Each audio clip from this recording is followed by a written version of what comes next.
So I first came to El Salvador a little over 3 years ago, right about 3 years ago, because of Bitcoin. I took a phone call and said, hey, we got to go to El Salvador. The president made Bitcoin legal tender.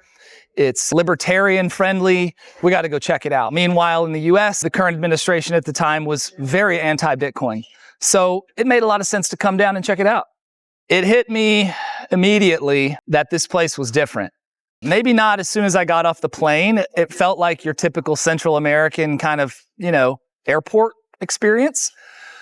But then when I I went straight to El Zonte, took the taxi, Uber, whatever, right to El Zonte. And as soon as I walked that beach and that community, it hit me like a ton of bricks. This place is very, very unique in its sense of timing, that it's just opened its doors and it feels like Costa Rica 25 years ago. So 3 years ago, what I saw right away was the opportunity here in a country that has just, been in 30 years of violence and war.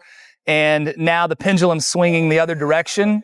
And I knew right away that you couldn't put this genie back in the bottle, that this is like Ron Paul said, you can't stop an idea whose time has come. And with that, he was referring specifically to the concept of individual sovereignty and freedom. And that's exactly what's happening here in El Salvador. Some of the initial challenges and continuing challenges here in getting things off the ground, running a business, banking, understanding the tax environment, paying employees, understanding the cultural differences, the drivers on the roads. It's not all sunshine and lollipops, but it's like, 90%. We came here and settled here and continue to build here and work here because of community, because of the inherent, values in the people and the Bitcoiners and the libertarian-minded, freedom lovers that are coming together down here. We're not just selling property. We're not just developing properties. We're building communities, families, friendships, brotherhoods that will last for years. And we're choosing our neighbors. Many of our clients and friends now that are, developing some of their properties are interviewing and choosing their own neighbors and friends.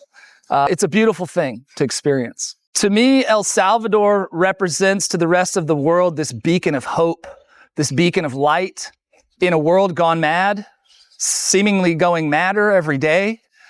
It's not like that down here.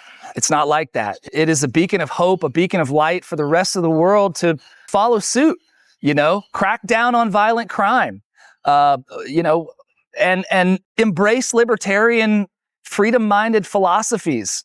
Uplift your land, uplift your government, uplift your country and your people. That's what's happening here.